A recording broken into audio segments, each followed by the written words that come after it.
मामला ये दर्शाता है कि कहीं ना कहीं जो सहिष्णुता है उस पर लोगों को अब डाउट होने लगा है कि क्या सहिष्णु होना अपराध है। बहुत प्रीमेच्योर होगा किसी कंक्लूजन पे पहुंचना, क्योंकि पुलिस अभी अपनी जांच कार्रवाई कर रही है। हालांकि उत्तर प्रदेश का मामला है तो आप अपेक्षा रख सकते हैं कि कठोर और उचित कार्रवाई होगी और बहुत जल्दी होगी। साथ ही इस बात का भी ध्यान रखा जाएगा कि जो भी इससे संलिप्त नहीं है, चाहे वो किसी भी समुदाय से आता हो, उस पर कोई आंच ना आए और मुद्दे को भड़काने ना दिया जाए, क्योंकि ये ऐसा भड़काएगा कौन ऐसे मुद्दे को? अरे विपक्षी दल हैं इस मुद्दे को भड़काने के लिए। उनको तो एक अपॉर्चुनिटी मिल गई। 2000 से 2500 से ज्यादा विपक्षी पार्टियां इस देश में रजिस्टर्ड हैं अभी, तो उनमें से मैंने किसी का व्यक्तिगत तौर पर नाम नहीं लिया है, लेकिन ये ऐसी घटना है कि हमारे हृदय में जो करुणा निकल रही है वो क्रोध में बदल रही है, और करुणा जब क्रोध में बदलती है तो बहुत कुछ लंबा। आप कह रहे हैं कि एक ही समुदाय के लोग इस तरह के मामलों में सामने क्यों आते हैं? निश्चित तौर और इनको प्रत्येक प्रदेशवासी का ये जो जवाब दीजिए सर। देखिए, मुद्दा ये है कि पहली बात तो ये कि एक साधु की हत्या, निर्मम हत्या, बहुत निंदनीय है। और इस पे सही कह रहे थे कि गुस्सा, आक्रोश निकल रहा है समाज का, मेरे अंदर से भी निकल रहा है। भय है, 9-10 साल से आपकी सरकार है, आपके अंदर कोई भय नहीं है क्या इन क्रिमिनल्स को, इन दरिंदों को जिन्होंने ये निर्मम हत्या की, इनके अंदर थोड़ा सा भी डर नहीं था? पर्टिकुलर और बात भी कह रहे हैं कि ऐसी निर्मम हत्याओं के पीछे एक ही समुदाय क्यों है? नहीं, ऐसा नहीं है कि एक ही समुदाय हत्या कर रहा है। हत्या बहुत सारे समुदाय, अलग अलग हत्याएं, ऐसा नहीं है। जो लोग पकड़े गए हैं, जो अभी पकड़े गए हैं, जिन पे अभी जांच हो रही है, वो अपने आप में परिपूर्ण है ये दर्शाने के लिए कि ये लुत्ती कहां से लगी है। और ये लुत्ती उत्तर प्रदेश में लगाने वाले लोग बड़े सक्रिय हो जाते हैं। कौन है वो लोग? अरे विपक्षी दल है पूजा जी, विपक्षी दल है। दंगा कराने का आरोप जो है, एक हमारे मुख्यमंत्री हैं भी, उनके ऊपर भी था, जिन्होंने खुद हटवाया अपने ऊपर से। एक बार पता करा लें वो भी। पूजा जी इसका जवाब देता हूँ। देखिए, आतंकवादियों को पद्मश्री, यानी कोर्ट की, मेरा ऑब्जर्वेशन नहीं है, कोर्ट का ऑब्जर्वेशन है, जब वो मुकदमा वापस लिया गया था आतंकवादियों से, तो माननीय न्यायाधीश का ये था कि आप तो उनके लिए पद्मश्री और भारत रत्न करा दीजिए। नहीं, इतिहास है, सुनिए, नहीं आपकी बारी आएगी। इतिहास गवाह रहा है कि उत्तर प्रदेश का जो विपक्षी दल है इस समय उसको कितनी एरियाज ऑफ अपॉर्चुनिटी दिख रही हैं। लेकिन ये तो कुशल शासन है, हम नहीं चाहते, कोई भी मुख्यमंत्री या कोई भी राजनीतिक दल नहीं चाहता कि हमारी कानून व्यवस्था बदले। लेकिन ये साधुओं के साथ, ये साधु की हत्या हुई है, और साधु की हत्या इस देश में जब जब हुई है, परिवर्तन बड़ा भयंकर हुआ है। लोग रसातल में जाने से नहीं बचे हैं। जो लोग इसके पीछे, सर आपकी बारी आएगी, बोलिएगा ना, बोल तो लेने दीजिए पहला। जो लोग इसके पीछे पकड़े गए हैं वो फांसी की सजा निश्चित तौर पे पाएंगे, और ये माफ नहीं किया जाएगा। जब साधु की हत्या हुई है, परिवर्तन हुआ है, ये खुद कह रहे हैं, मैं भी यही कह रहा हूँ, परिवर्तन होगा, और 2027 में ही होगा।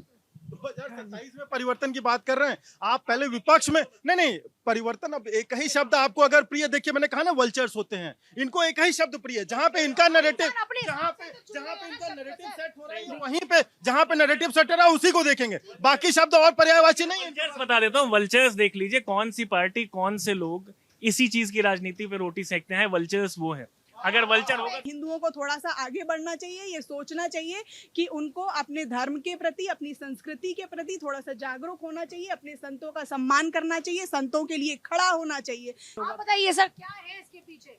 देखिए, इसके कड़वाहट मैं आपको बतला दूं। किसी की जान ले ली जाए। आप नाव के लिए राजीव गांधी खुद गए थे, उन्होंने कहा था मुझे ये सीट चाहिए। जितना बांसवाड़ा क्षेत्र है, इधर अवध का क्षेत्र, उन्नाव एक ऐसे पॉइंट पे आता है जहाँ से कानपुर, उन्नाव, लखनऊ और पूर्वांचल और उत्तर के बीच का एक ऐसा वो है जो अवध है उसके बीच का, इसलिए उन्नाव बड़ा माहौल बिगाड़ने की। अब आपको बता दें, 2013 में भी अटैक हुआ था, इनका एक साथी मार दिया गया था। सत्य का ही मामला है वाकई, या समाज में इतनी दूरियां पैदा कर दी गई हैं, ये नफरती लोग आ चुके हैं। देखिए, जो समाज में जो कुर्तियां फैली हुई है नफरती तौर पर, कुछ तो राजनीतिक कारण हुआ है, कुछ सामाजिक तरीके से जो इन बच्चों के अंदर वो जो बीज डाल दिया गया है, चाहे आप उसमें कुछ, कौन से बच्चों के अंदर? जो बच्चे हैं, चाहे हिंदू के हो या मुसलमान के हो, लड़ना है, मरना है, मारना है, सब कुछ करना है, अपना धर्म है। लेकिन कितने हिंदुओं को आप देख रहे हैं चक्कू उठा उठा के घोप रहे हैं कि किसी ने लाउड स्पीकर पे अजान क्यों बोल दी, ऐसे कितने लोग आपको दिख रहे हैं? नहीं, हिंदू मुस्लिम दोनों की बात कर रहे हैं। मैं आपको, धर्म के नाम पर कितने हिंदुओं के लड़के चाकू घोपते नजर आए आपको? नहीं, हिंदुओं के नाम, जो धर्म के नाम की बात हो रही है इसमें, लेकिन इसके अलावा आपने कहा कि धर्म के नाम पर मैं आपको किसी का चाकू घोप के उसको मार देना, उसका कत्ल करना, वो गलत है। मैं उस चीज को कह रहा हूँ, वो गलत है, मारना बिल्कुल अपराध है और ऐसा नहीं करना चाहिए। प्रशासन को भी ये सोचना चाहिए कि किस तरीके से ये मामले बढ़ते जा रहे हैं। पुलिस बोल रही थी, ये बीज प्रशासन बोल रहा था या कौन बोल रहा था, ये बताएंगे? बीज बोले जा रहे थे, कौन बोल रहा था बीज? पुलिस भी तो इसमें अटैक कर सकती थी। अच्छा, पुलिस बोल रही थी, यानी पुलिस पर आप, अगर हमारा प्रशासन टाइट होता, पुलिस पर अटैक कर रहे हैं आप। अगर पुलिस कोई भी थानाध्यक्ष नहीं चाहता कि उसके क्षेत्र में वारदात हो, लेकिन अगर किसी बैड कैरेक्टर बीसी को बुला करके पुलिस थाने में 1 घंटा रख लेती है तो उसके पैरवीकार पहुंच जाते हैं थाने के एसएचओ की नौकरी और जिंदगी खाने के लिए, तो उसको बचा के चलना होता है। कोई भी कानून व्यवस्था का रखवाला ऐसा नहीं चाहता, लेकिन अगर जानबूझ करके पीठ पे चाकू मार दिया जाए तो क्या पुलिस क्या करेगी उस समय? बुलडोजर ही चलेगा। फिर वही हो रहा है। हिस्ट्री शीटर कहाँ सर? आजकल तो नई उम्र के लड़के आ रहे हैं क्राइम करने। देखिए ये जो बीज बता रहे हैं ना, कहाँ बोया जा रहा है? ये केवल मदरसों में बोया जा रहा है। आप ले देकर मदरसों नहीं जिहाद ये मारने वाला कौन है? मदरसों में पढ़ने वाले ही मारने वाले हैं। चाकू घोपने वाले जो है ना, वो बताइए किस यूनिवर्सिटी पढ़ गए थे? बताइए ना, आप बताओ, आप प्रूफ करिए ना, कौन सी यूनिवर्सिटी पढ़ने गए थे? आप बताइए किस यूनिवर्सिटी के स्कॉलर थे वो? मदरसों से ही निकलते हैं। आप बताइए भाई, मैंने वो भी देखा मैं कर, आप बताइए ना, में पढ़ते हुए बच्चे मुझे नहीं पता, आप बताइए कौन सी यूनिवर्सिटी पढ़ गए थे? लेकिन भाई आप बता दो कहाँ से पढ़ गए थे? ये जो हम लोग सुनो, ये जो सनातन पर आघात हो रहा है, सनातन को मिटाने की प्रक्रिया के करिए है, और इसी पर साधु संतों की हत्या होती रहेगी ना, तो आज नहीं कल सनातन को जागरूक होना पड़ेगा।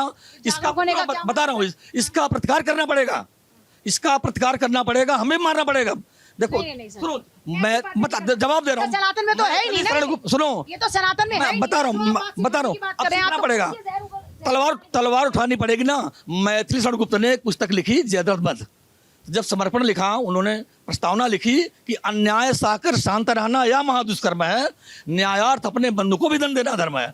कहते मैं भाई हूँ, अगर भाई अन्याय कर रहा तो मारना चाहिए उसको दौड़ा करके। तो फिर कानून क्या करेगा? संविधान क्या करेगा? बताने कानून, देश का कानून क्या तब करेगा? बताएंगे। पुलिस बीज अगर तलवारें उठा, अगर पुलिस तो बीज देश बो रही का है, कानून क्या करेगा? पुलिस बीज बो रही ना, ऐसा नहीं बात कर सकते। देश का क्यों कानून नहीं कर सकते?